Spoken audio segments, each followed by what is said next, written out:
সপ্তাহের শেষের দিকে কিন্তু তেমন সবজিপাতিও থাকে না। আমাদের এখানে যেহেতু গ্রামের দিক, তাই হাট বসে প্রত্যেক রবিবার। আর রবিবার সপ্তাহের শেষ, তাই যা ছিল তাই দিয়ে আজকে রান্না বান্না। আর রবিবার মানে তো বেশিরভাগ বাড়িতেই মাংস হয়, তো আমাদের বাড়িতেও হবে।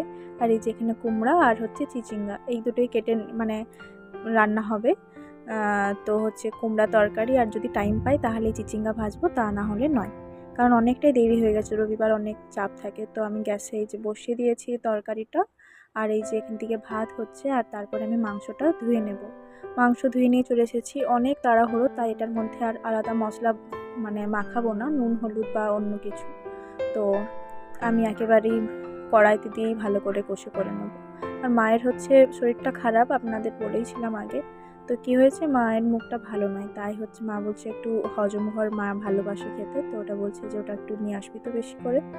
আর আমার মেটে ভালো লাগে, তাই ওটা হচ্ছে কষার সময় বের করে নেব, কারণ ওটা কষা কষাই ভালো লাগে। আর যেহেতু ঘরোয়া খাবার, তাই হালকা একটু ঝোল ঝোল থাকবে, নাহলে মুরগির মাংস বেশি মানে ঝোল ভালো লাগে না, একটু কষা কষাই ভালো লাগে। তাই আর কি আমি করে নিচ্ছিলাম রান্না। আর ওই যে বললাম সপ্তাহের শেষ, আর হচ্ছে তাই সবজিপাতিও বেশি নেই, তাই টমেটোটাও ছিল না। টমেটো থাকলে একটু রান্নাটা আর একটু ভালো লাগে, ভালো হয়। তো এই যে এটা কিন্তু উনুনেই হচ্ছে, উনুনে কিন্তু রান্নার স্বাদ খুবই ভালো হয়।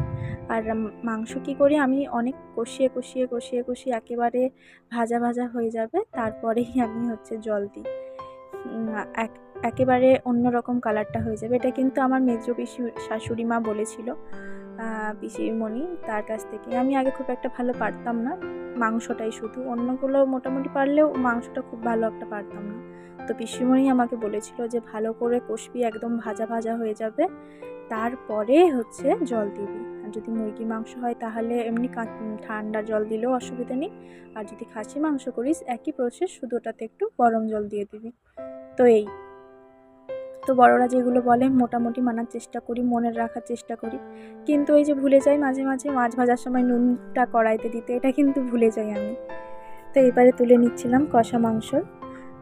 তো মাংস খেতে কিন্তু আমার খুব ভালো লাগে, মানে আমার অন্যান্য সব কিছুর থেকে কিন্তু মাংস। আগে যখন বাড়িতে থাকতাম তখন আমি বসে থাকতাম মা কখন দেবে কষা মাংস, আর আমার জন্যই বেশিটা হতো রান্না। তো এখন তো নিজেই করি, এখন কিন্তু আমি কষা মাংস বের করিয়ে দিই। তো এই যে কাঠি উনুনে রান্না হচ্ছে, কোনোদিনও ভাবিনি যে এইভাবে আমি পুরোটা রান্না করতে পারবো, সব কিছু নিজে হাতে সামলাতে পারবো, সব কিছু, বাচ্চা, রান্না বান্না। তো বেশ এনজয় হয় কিন্তু ব্যাপারটা, খুব ভালো লাগে। আর তারপরে যখন নিজে কাজবাজ করি, মানে কাজবাজের পরে যখন নিজের জন্য একটু সময় দিয়ে এখন ভিডিও করি, খুব ভালো লাগে। আমার মনে হয় পাড়ায় বেরিয়ে পিএনপিসি, পরচর্চা, পরনিন্দা করার থেকে নিজের সময় দেওয়া, নিজের এরকম ভিডিও করা অনেক ভালো আমার নিজের মনে হয়। আর আমি অ্যাকচুয়ালি বাইরে বেড়াতেও অতটা পছন্দ করি না। তো এই যে রাত্রে রুটি করে নিলাম, আজকের ভিডিও এই পর্যন্ত।